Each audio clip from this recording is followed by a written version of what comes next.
It's been a hub of dissent for a couple of centuries now, and hopefully today will be no different. We're very lucky to have Dr. Aidan McQuaid, who's an internationally renowned expert on issues of slavery. We've got Jill Robinson, who is a co-founder of Flourish NI, a charity that works with people who've been enslaved and who are rescued from slavery here in Northern Ireland. And we've got Norman Gibson from Christians Against Poverty, who represents Christians Against Poverty in a number of churches around County Down. And one of the things I would like to talk about today for sure is, or like us to unpack, is the issue of debt slavery, which is something that many people are in, nobody wants to talk about. But the purpose of this discussion is discuss about how free we are here in the West, and that applies to everything. Now, unfortunately, I hope to have a chap from Iran who had to leave Iran because of his sexual orientation. You know, while people in Northern Ireland may face mild discrimination in this day and age still through their gender identity or sexual orientation, thankfully we're nowhere near as bad as Iran, where you can die from it. But sadly, we couldn't get him today, so we're afraid we're missing one person. But we're very lucky to have the Reverend Chris Hudson, who's going to host this and chair the discussion. And there'll be an opportunity at the end if you want to raise any questions that come up out of this discussion. The last thing I want to say is all these events this weekend are free, but we would ask you, if it's possible, if you could put a donation in the basket afterwards. Any proceeds that we manage to make out of this will be going to Flourish NI to support their good work with refugees who've been here and who've been human trafficked. And with that, I will hand you over to Chris Hudson. Thank you. Thanks, Chris. Thank you very much, Lloyd, and I'm really pleased to be here and chairing this very significant, very important session as part of your weekend festival, particularly in relation to slavery, because this church has an incredible history in that area through Thomas McCabe, who was a member of this church and was one of the people who opposed the commercial use of slavery in Belfast. Now, I don't know the exact details, but I know that the history. David, I often think, is he really second congregation and you guys stole him? Or was he first congregation? It was always first. Oh, always first, was he? Because we often think that in actual fact he was in the church behind, which was, of course, is now All Souls on Elmwood Avenue. But anyway, he's a personality in Belfast history that First Church can be incredibly proud of. And before I get our speakers to say a few words, and then we'll have an open session,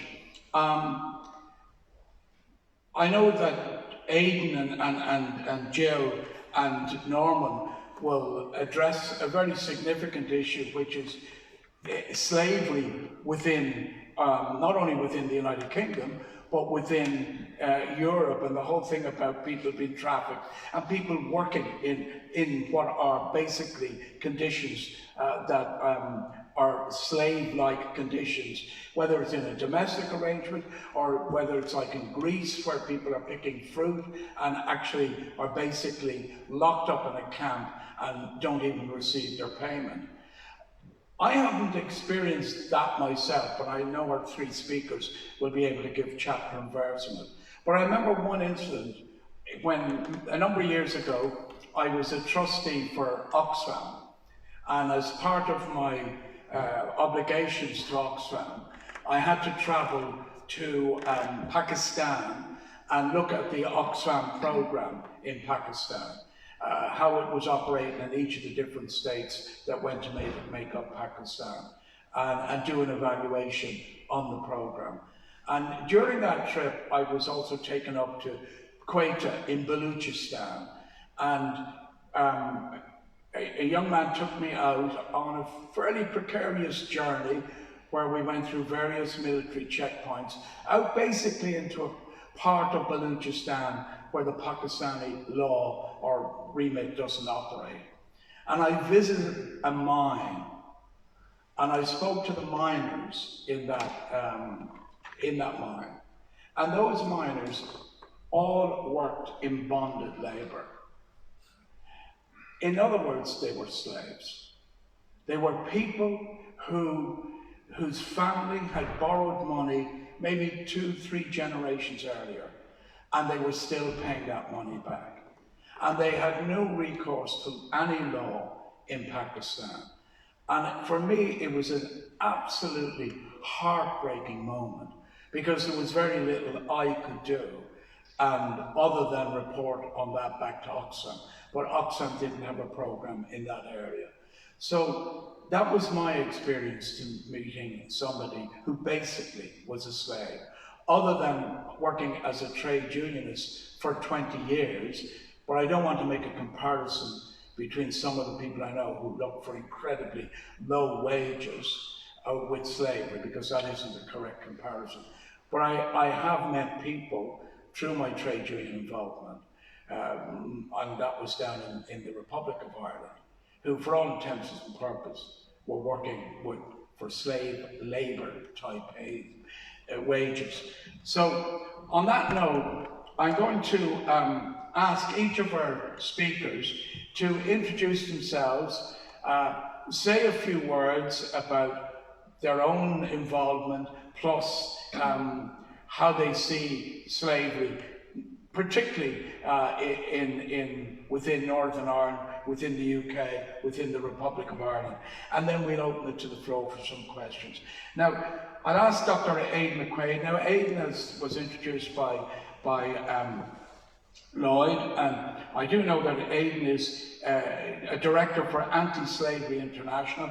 And Aidan, I know that you have written for both The Independent and The Guardian, and you have had a number of novels and academic books published. I'd like to know about the novels, because we have a very good book club in All Souls, so we better track up your novels. So on that note, I'll introduce Dr. Aidan McQuaid. Aidan, please. Thank you very much.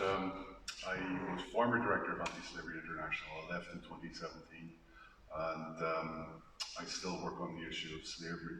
I mean, the issue you raised just now about debt bondage in Pakistan. I mean, debt bondage is probably the most common mechanism for obtaining the enslavement of people across the world today. Often in brick kilns, but not exclusively in brick kilns. We see it also in the garment sector. We see it in for a lot of migrants are debt bonded. One of the most straightforward ways of reducing slavery in the world would be direct cash transfer to people who are vulnerable to debt bondage.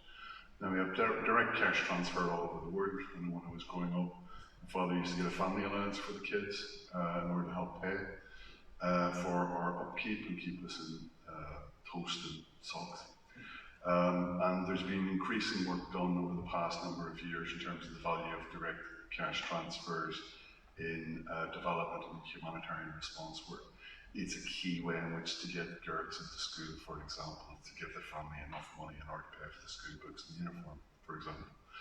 So that's a way in which a lot of people could be removed from slavery. But one of the other points you raised, I used to work for Oxfam also, is that most of the big international non-governmental organisations like Oxfam, like Save the Children, and most of the big donors like Irish Aid, like the Department for International Development, or which is now part of the Foreign and Commonwealth Development Office in the UK, they do nothing on the issue. Nothing, nothing, nothing. I edited an edition of the Journal of Modern Slavery last year on the issue of slavery and humanitarian response. At the end of the day, after extending and re-extending the deadline for submissions, we got 5 papers together, none of them from humanitarian or development practitioners. As I wrote in the introduction, the issue of slavery and humanitarian crises is as old as Troy, and yet humanitarian organisations do almost nothing on this issue. If one of the reasons that we're looking at slavery in the world today is because those with voice on the issue, potential to change the conditions of the world, either through their protest or through the allocation of the resources that they have available, do not do so. It is one of the great lacunas in development humanitarian policy and practice. This is something which citizens could raise their voices over as well in terms of the organisations that they support. So that's one of the reasons that we have so much slavery in the world. It remains a minority interest. Look at the number of people who are here today. In years gone by, this place would have been overflowing. It is true that in years gone by, you'd have had somebody like Daniel O'Connell or Frederick Douglass here, which would be much more interesting, but still, there's not the same engagement with the issue of slavery as there needs to be in order to ensure its eradication. Aidan, before I move on to Jill, can I just, two things you said there that are highly significant. And you're right, by the way. I'm not saying that anybody here is a lesser person than Daniel O'Connell, Thomas McCabe, but you are right. It is an issue that needs to be broadcasted far more than it is. But you touched on two things that are very important. When I mentioned about the bonded labour, can that, like, take a jurisdiction like Pakistan, does that extend outwardly? In other words, that a family that are in bonded labour could end up in the UK working still under that bonded labour conditions. That's one. And the other thing, you're absolutely right about humanitarian organisations. I was a trustee for Oxfam UKI, which then was United Kingdom and Ireland, for 6 years. And then I was the first chairman of Oxfam Ireland. And it did disappoint me that when I was in Pakistan and raised the issue when I got back of what I saw in Baluchistan, that there was a lack of interest. And that lack of interest was, and people often don't know this, that the collaboration with the Pakistani authorities on where the humanitarian aid should go.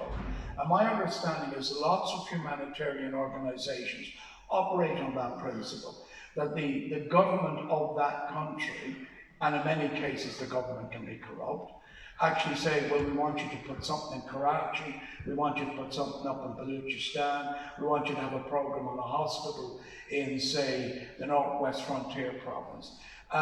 So if they raise the issue of slavery, the program would probably be cancelled. There's some truth in that. I mean, international organisations operate essentially under license of national governments to operate within their countries.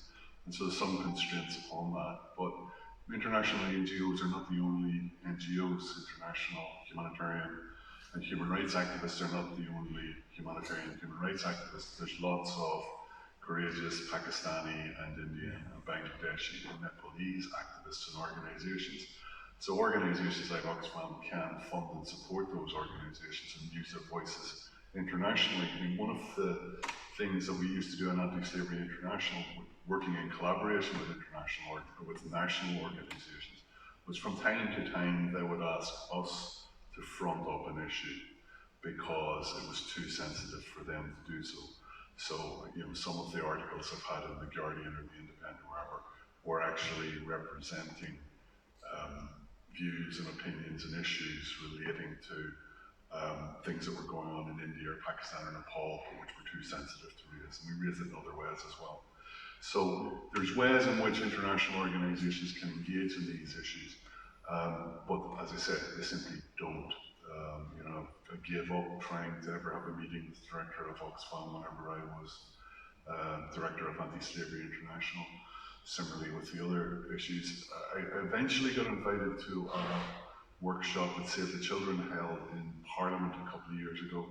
And the reason that Save the Children had become interested in the issue of slavery was because funding had become available for them. So it's not as if they were cutting the cutting edge of it. They were very much following the money. There was a long collaboration between Oxfam and Save the Children over the years, or Oxfam and Anti-Slavery over the years. Both had very deep Quaker roots with them. I think that filtered back through, and if you look back over a number of the directors of anti-slavery, there seemed to be a recurrence of Oxfam former country directors being appointed into those roles. one of my chairs was a former Oxfam country director for Vietnam. I was an Oxfam country director for Angola. Predecessor of mine had been an Oxfam country director for, I think, Namibia. So there was strong links in that regard, but not the sort of institutional links that there used to be in the past, and not the sort of demonstrations of Oxfam using its institutional weight and its convening power in order to raise these issues in a way that it could. Because it could be about shaping, for example, British or Irish policy in relation to forced labour and slavery as a development issue. But yeah, silence. Thank you. Silence. Thank you, Aidan. And I'm going to move on to Jill Robinson. Jill is founder of Flourish Northern Ireland, which has been helping people who have been trafficked here. And sometimes, as I said, some people are aware of that, and many people are not aware of the fact that our people are trafficked into Northern Ireland and live lives basically as slave labour. Jill. Good morning, everybody. My name is Jill Robinson, and I am co-founder of Flourish. And we provide long-term support to survivors of slavery here in Northern Ireland. So that is adult, both male and female survivors from all different forms of exploitation. So that may be sexual exploitation, forced labour, domestic servitude, or forced criminality. And the model that we work with is that we cover 3 key areas. So the first key area that we would have is casework support. So we look at every area of somebody's life. Our aim is always that we empower somebody to be able to move on to lead a safe and independent and resilient life. So that will be looking at their immigration status, working with the police in terms of their trafficking case, their mental health, their physical health, housing issues, financial issues, education and employment, and then social supports within the community. So currently we would be working with over 100 individuals plus their immediate family members, because it does also impact upon the immediate family. So we work with people who have been trafficked into Northern Ireland, so they have been rescued then by the police. We also work with people who have been identified through the Home Office Immigration as being trafficked, so not necessarily trafficked within Northern Ireland, but trafficked on their journey to Northern Ireland. And I suppose it's also important to mention that trafficking doesn't always have to cross an international border. So we also work with people within Northern Ireland who have been trafficked essentially maybe from one town to another town. So then the second area of our support then is therapeutic support. So we have a counselling facility then within Flourish as well, because I'm sure you can imagine the trauma that somebody has went through from being trafficked, that they need then current mental health support. So, and that's quite difficult to get then through just ordinary statutory services at the minute. And then I suppose one of the key ways that we also work is through activities and courses, because we feel it's very important that survivors' voices are heard, that survivors have an opportunity to have support from one another without necessarily having to talk about their story, but just being in a safe place where they can grow and where they know that they feel safe and are with people who have experienced perhaps something similar to themselves. So we run drop-in facilities within our offices, we have art therapy courses, we have sewing classes, we've run photography exhibitions, all different types of courses. We're just about to start some computer courses as well. So we feel that those 3 key areas then are what support somebody towards being able to empower themselves, being able to move on with their lives. I suppose what we see mostly here in Northern Ireland at the minute is a lot of people coming from Eritrea who have left Eritrea and mostly have probably come through Libya and have been trafficked in Libya and then managed to get to the UK to seek safety here. And I suppose the other thing to point out that somebody who has been identified as a victim of trafficking doesn't then automatically get right to reside here within the UK. Immigration then is a completely different process. So for somebody who has been identified as being a victim of trafficking, they don't necessarily, they feel that then when they get, maybe they're pursuing an asylum claim and that gets rejected, they feel, well, does nobody believe my story? And I think for somebody who is a survivor, two of the key things are to feel safe and to be believed. So immigration and the long delays with the Home Office exacerbate the trauma that people have gone through. Jill, what is the purpose of the trafficking? If people are trafficked to Northern Ireland, what's the end game of bringing those people in here? Money for the traffickers, essentially. So I get bottom line is it's all about money.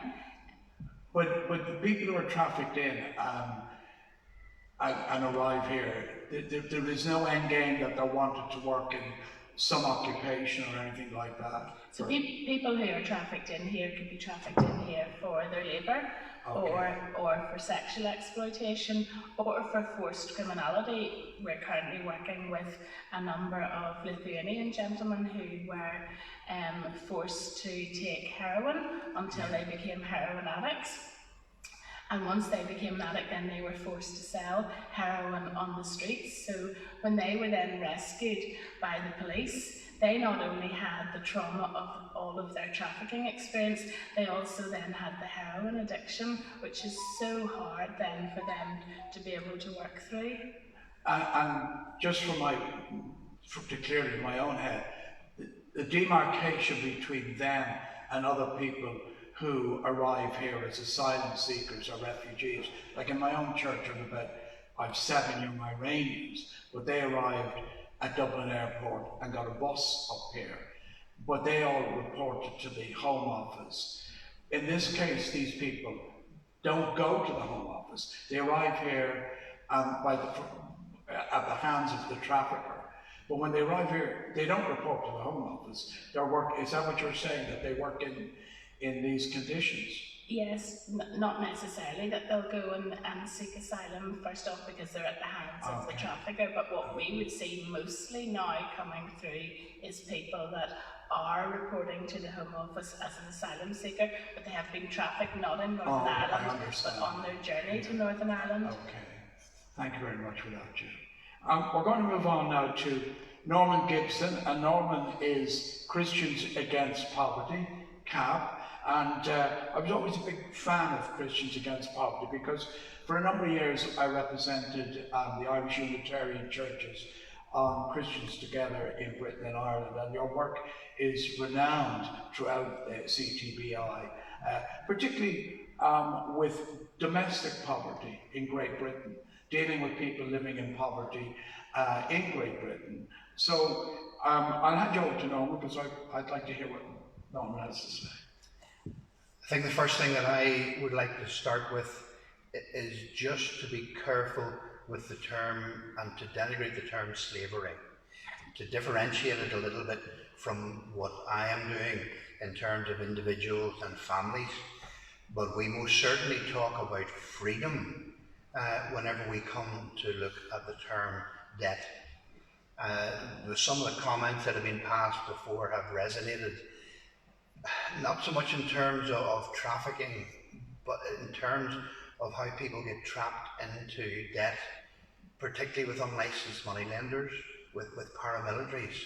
And they may not be enslaved in the same way as has been referred to, but they are being very effectively controlled. So there is that element of freedom. Whenever it comes to it, I want to try and give you some idea of what it feels like to be trapped in debt. Because I go back to a personal example. Whenever I got married at first, we were living on one wage. We lived in a small terrace house in Belfast. I know what it is like to fear the rattle of the letterbox in the morning. because you don't know what the postman's going to bring. I know what it is like to lie awake at night, and at that point it was a checkbook, and trying to work out if you send this creditor this amount then, and if you put it in the post that day, it'll get to them that day. By the time the check's lodged, my next money would be into the bank. And it was a permanent juggle that you were trapped in that cycle of debt. I have already alluded to our chair earlier on that for me coming into CAP, there was a Jonah moment. I declined this job, first of all, because the impact that it has, the stories that you hear, the burdens that you carry that you can't share are quite significant. And I was sitting on the garage floor working at a gearbox of a car, and I got a telephone call asking me would I reconsider. And there was a Jonah moment. Having come into the role, that's been my experience. I'm privileged to work with and for a praying team. Whenever we come together to meet as a team, we can cover our clients in prayer, and we do on a monthly basis. They're a wonderful crowd. They go above and beyond on a daily basis. We go from one extreme to the other. We had a lady who owed less than £1,000, and she owed it to a few family members, but it was bearing her down, and it was really wearing her down. So we had our first meeting with her and explained we need to know who you owe money to. And she went home, she spoke to the family, and she was redeemed. The debts were forgiven. She didn't become debt-free through us, but she became debt-free. We go to the other end, where we have a client at the minute who owes over £500,000. And it's not completely of his own making. He was a hard worker. He had a good job, he had a good salary, he made good financial decisions, and the financial market changed, and he ran into it. We see people being freed from debt. One of my team has just finished walking with a lady, a professional, for 7 years. She owned the house. Whenever her husband left, all of the credit card debt was disclosed. But because they owned the house, they couldn't go bankrupt. They couldn't go for any sort of debt solution. So she had to start to pay off and pay off and pay off. And one of the ladies walked with her for 7 years, and she's just become debt free. One of the privileges we also get in speaking to folk, without bullying, without pushing the agenda, because we support people of all faiths and none, is we get the opportunity to share our Christian faith at a point where someone is in difficulty, because we have seen people come to faith. My title is Diocesan Evangelist. My job on a daily basis is to be out speaking gospel, outside church, not inside church, out in communities. But CAP is a wonderful opportunity to support people where Jesus called us to do so, at their point of need. Thank you very much, Norman. Can I just touch on something? Because in your opening remarks, you said, and I don't want to misquote you, about using the word slavery. And do you feel that maybe we use it in a generic way when we're not actually talking about slavery per se? But I don't know if I quote Marx, but Marx said that there is no freedom without economic freedom. So if as individuals people are not economically free and they're in debt, as you've pointed out, and people in horrendous debt, does that make them fall into a general category that we can regard as slave to the moneylenders, or do you think that's been careless with language now? I think that might be above my pay grade. But in terms of that, I do try to be quite careful with my language and how words are being used. And whenever I look at the horrendous condition that some of these folk who are trafficked in, I have difficulty stretching the term slavery across to what we do, but I have no difficulty in referring to coming out of it as freedom. So there is almost an implication there that if you have been freed, at one point you have been enslaved. So I've been a wee bit careful. The other way I would come at that is whenever I come as an evangelist, one of the greatest freedoms I see for people is freedom from sin. They are slaves to sin. They are made free. So I think by implication that element of freedom carries an implication of slavery. I'm just careful with the terminology. Thanks very much, Maura. Aidan, you want to? Yeah, I think it's important to make a distinction between debt and debt bondage. So what you're describing is debt and the dreadful burden that represents.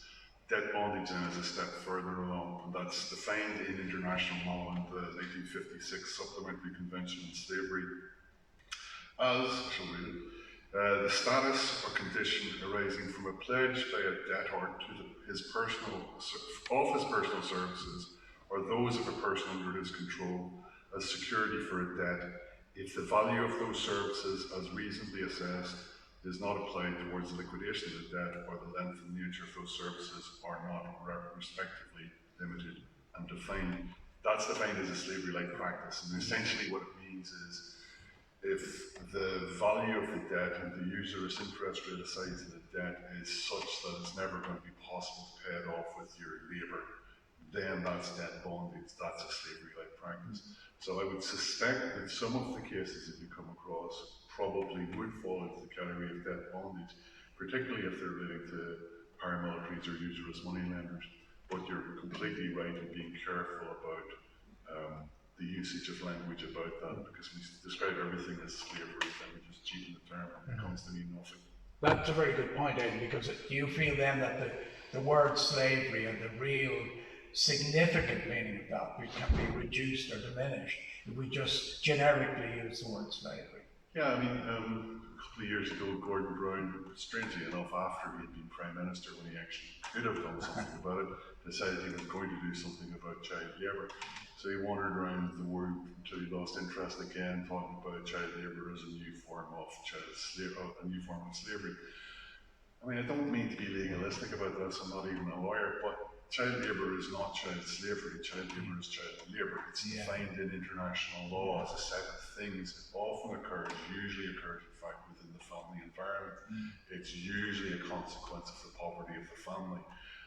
Child slavery occurs by definition outside of the family environment. It's whenever a child is transferred to a third party. Abraham Lincoln, interestingly, I think, was a child slave by that definition, rather than a child labourer, as he sometimes described.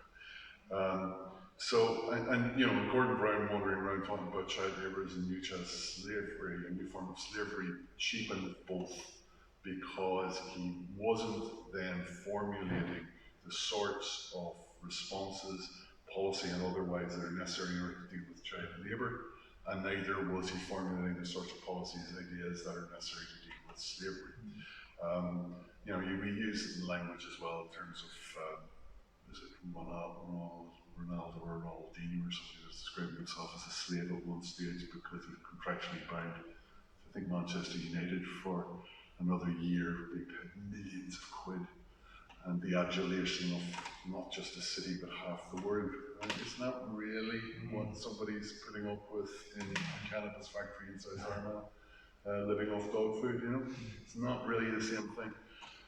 People talk about being slaves to poverty or slaves to drugs or slaves to other things. I mean, as a metaphor, there's some value to it, but as whenever one's trying to get down to brass tacks of what the policy responses that are necessary to this, it's not really helpful. Thank you very much for Aidan, because there's two things you raised there. I remember one time in Delhi, I visited a family, and the only income the family had was their children, and their children worked making souvenirs. And the father explained to me that if somebody came along and took those children out of that, the family had no income. And that's a real dilemma. The other thing you said, which is very true, why do ex-prime ministers always become world statesmen when they're never world statesmen, or stateswomen for that matter, when they're prime minister? Yeah, I mean, it would have been nice if Gordon Brown had bothered with some of these things when he was prime minister. Yeah. Anyways, another one was David Miliband, I thought, who, the prospect if he'd stuck around perhaps becoming Chancellor in the UK, and said he was off to become Absolutely. head of our International Rescue Committee. I agree with you on that. I feel like. Anyway, before I get too political, I'll open it to the floor. Anyone, any questions they'd like to put to any members of the panel?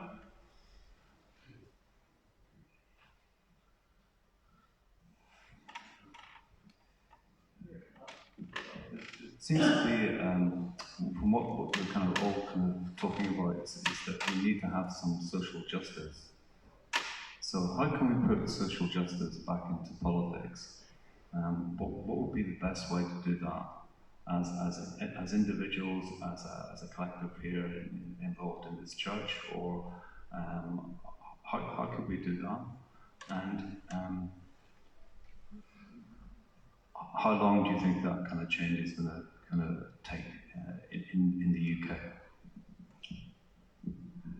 Who'd like to kick off with that? Jill? I think events like this, raising awareness, among community people, knowing the signs, I think keeping it on the agenda. I think a number of years ago, trafficking was, the in thing almost, and it almost became sensationalised. But I think we need to keep telling the stories, because what people have come through has been a horrendous experience, and their voices need to be heard. And I think probably more research needs to be done. I certainly am not really aware of very much research here within Northern Ireland or in the Republic around slavery. Norman or Aidan want to respond to that question on social justice? I mean, there's two things. First of all, it's the way you vote, has some impact. The second thing is the way you campaign. What do you demand of politicians and elected representatives in your own constituency or more broadly? What do you demand of those who are running elections? What commitments do you demand of them? I mean, human rights should be central to this. One of the issues at the moment is the British government is open in its contempt for human rights. It's actually, I think, the foundational principle amongst them. Suella Braverman, who's the Attorney General for England and Wales, has been clear in her contempt for both human rights and the rule of law. And we've seen that contempt for human rights being explicitly voiced in the aftermath of the European Court of Human Rights stopping the Rwanda flight earlier this week. So it's important to bring those issues back into focally support those issues with politicians to make sure that they're aware that these are things which I think should be foundational to the way in which government and politics is run. And it starts locally with local elected representatives. But it doesn't end locally, it needs to go on internationally. I mean, there's one of the biggest parties in the north of Ireland at the moment believes in abstention, which I find quite troubling because it's a view that words don't matter, arguments don't matter, and arguments and words are often the things that change things. So I think that's unfortunate because one of the things which moral cowards dislike is being confronted with their cowardice, and I think the abstentionist position misses an opportunity to do that. But I think it's important to confront those who are moral cowards with their moral cowardice, those who are contemptuous of human rights, to assert to them the value of human rights and the importance of human rights in your life and work. And don't just limit it to politicians as well, be limited to continue on with the businesses that you buy from, the charities that you support as well. I was chatting to the restaurant manager in the hotel that I was staying in last night, and she was saying, well, we're going now to get lots of training how to spot the signs of slavery in hospitality. So things have moved on within some businesses, and it's possible to move them further with other businesses. If you believe that your opinion counts for nothing, then it will count for nothing. If you believe that your opinion and your voice has some value, then you can often make it have a value. I think there's two of our main parties have an abstentionist policy now, haven't they? One won't go to Westminster and one won't go to Stormont. That's a good point. Just to be clear. Good point, very well made. The other thing, Aidan, because people confuse the two, the European Court of Human Rights has nothing to do with the European Union. People confuse that with the European Court of Justice. And as a matter of fact, am I right in saying that the United Kingdom was instrumental in setting up the European Court of Human Rights? Yeah, I mean, the European Convention of Human Rights was drafted by British lawyers. The European Court of Justice and the Council of Europe was set up as a brainchild of Winston Churchill in the aftermath of the Second World War. In order, recognising that much of the Second World War emerged from governments abusing the rights of their citizens, they introduced then the Convention of Human Rights, the Court of Human Rights, to hold governments accountable. So it's sort of a fundamental idea of liberal democracy that the rule of the law with a majority doesn't mean you can do everything. One of the bloodiest phases of the French Revolution was its most democratic phase. So in response to that, thinking has evolved. There must be some constraints on what majority can determine. So, the idea that it may be that a majority of people in the north of Ireland don't like homosexuals, but the idea of liberal democracy is that you said in response to that, so what? Because they have human rights protections like everybody else has human rights protections, so your opinion is worthless in this instance. And there's a whole variety of issues like that, which is what the whole concept of human rights is about. Thank you, Aidan. Norman, did you want to respond to? I think the primary comment that I would make on it is I am a practitioner of small things. Whenever it comes to the role that I am called to deal with, and I've used the analogy here before, I'm the individual walking along the beach strewn with stranded starfish, and I'm throwing the old one back. That's where I act, that's what I do. I have the privilege of working somewhere in the range of 30 odd churches, from Carryduff to below Newcastle, and from Killylay to beyond Dromore. And we draw befrienders, we support clients within that area, but we are working very, very much at the individual level. We're working very much at the point where the left hand doesn't know what the right hand is doing. No one knows what we are doing. We simply want to support that individual starfish. Norman, that's actually a very good policy because all things are valuable at the end, whether it's on the macro or the micro. And I remember when the issue around asylum seekers and refugees in Northern Ireland became very pronounced a few years ago, and I recognise here Colin Flynn and the incredible work that Colin does in that area. That in my church we had a big discussion, but we came to a small conclusion. We couldn't save the world, so we would try and save one family, and we kind of adopted a Zimbabwean family, and also 7 young Iranian men who arrived at the church, because we felt that was probably as much as we could do, but at least it was making an impact. So locally is every bit as important as globally. This gentleman, you had your hand up. Yeah, just in terms of ordinary people who may feel powerless and not able to do very much, I just wanted to know if any of the panel thought about boycotting companies who are guilty of child exploitation, for example. And how does one accurately find out who these companies are? I was looking at a table online just recently there, and one of the confusing things was that a particular company who scored high in 1 year, next year they were way down.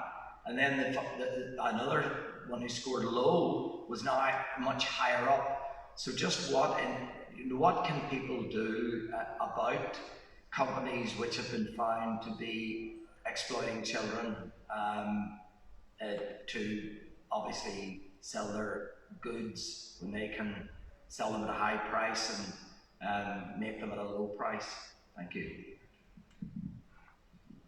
Who'd like to take that? One of the issues with boycotts is they can be economically devastating. I was asked last year, I've been doing a lot of work in Myanmar, I've been asked last year to advise a number of British businesses in terms of what they should be doing in terms of continuing to source from Myanmar.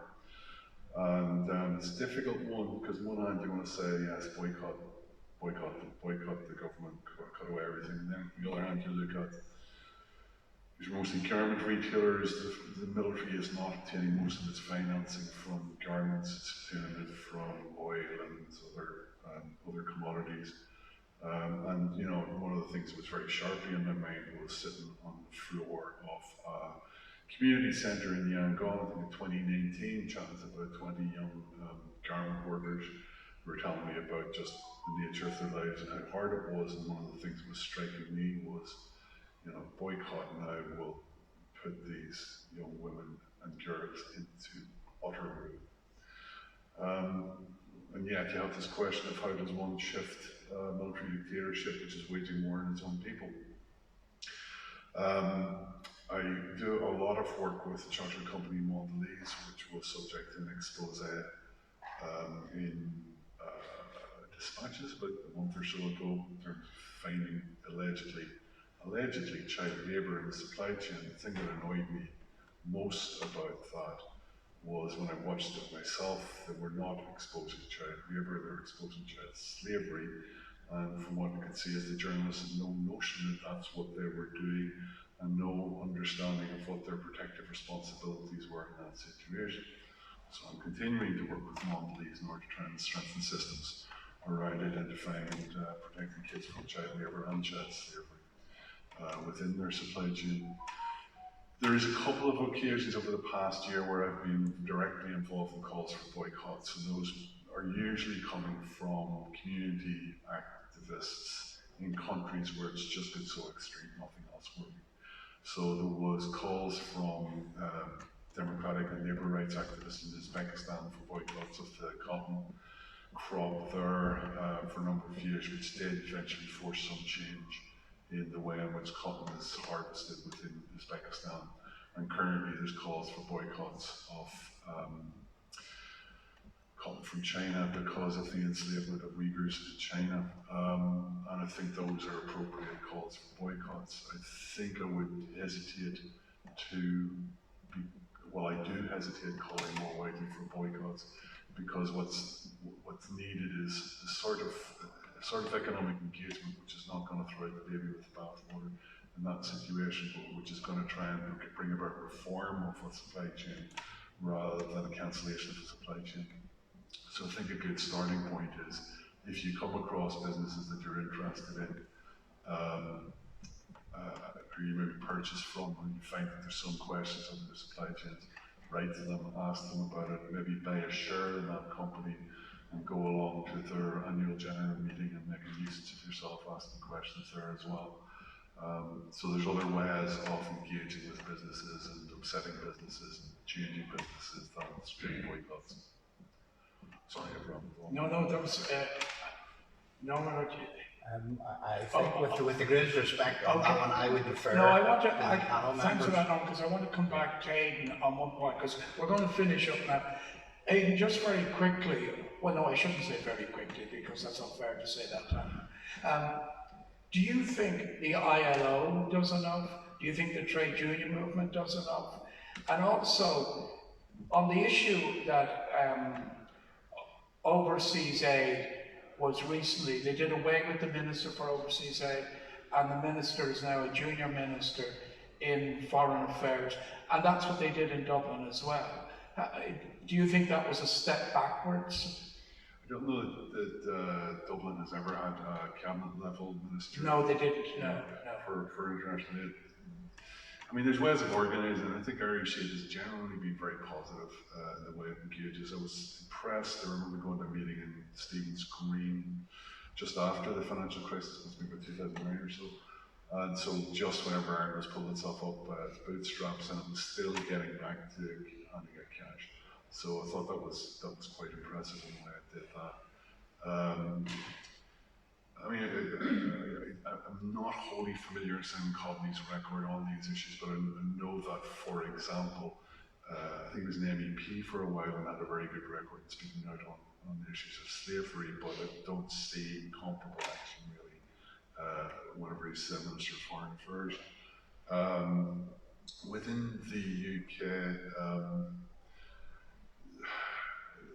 I have good friends who work for the Department for International Development and are in considerable despair about the way things are at the moment.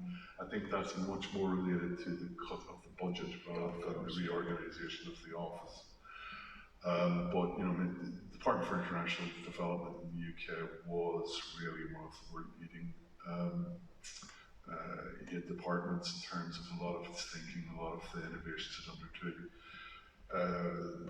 The aid impact, parliamentary review of aid impact was undertaken last year before last, in relation to the UK's anti-slavery efforts, and the One Country programme, which they found had essentially well integrated its policy with Myanmar, which I was quite pleased with because I worked very closely with that office on doing that. But since then, both the cuts to aid and the coup in Myanmar have brought an awful lot of that to an end. But you shouldn't be talking about just one country doing these things. You need lots of programs and lots of different countries doing it. So I mean, the key thing is, first of all, making sure there's enough money, and secondly, making sure you're spending it in the right way. The key way, I think, at the moment, that you should be spending anti-slavery money. As I said last night, some of you were here, the 2014 Forced Labour Protocol was passed in the International Labour Conference some years ago. 22, 23 countries have ratified it. You need to see an awful lot more countries ratifying that. And one of the elements of the Forced Labour Protocol is it requires each ratifying country to develop an anti-slavery action plan, anti-trafficking action plan with trade unions and business as well. And I think one of the things that aid programs from wealthy countries could be doing now is saying, you come up with a credible action plan, we will fund it. Because most of the countries which need these action plans don't have that much spare cash floating around. I think that would be the most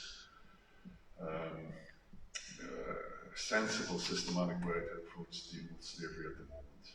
Thank you very much, Aidan, and thank you for your insights, because that's very important that aid is stitched into human rights as well. Thank you.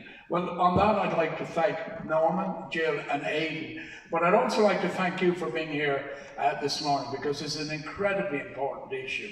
But once again, thank you to our three speakers for revealing to us a lot about poverty, about slavery, and about the exploitation and trafficking of people here to Northern Ireland and throughout the United Kingdom and the Republic of Ireland. So please put your hand together.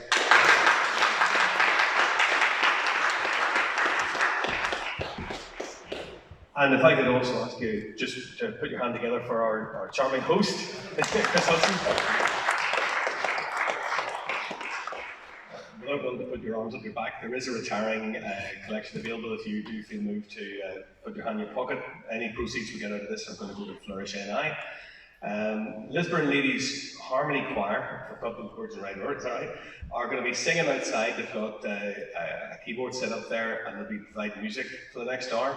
And after this, there'll be tours, historical tours of the church to give you a bit of experience, a bit of an understanding of the background of the church and its history of descent. So you're all very welcome to stay on and enjoy any of that. Tonight there's a concert by the Mono Trio, which is being opened by Winnie Amma, who's supporting them. She's an Northern Ireland girl and a great singer, and the Mono Trio are a terrific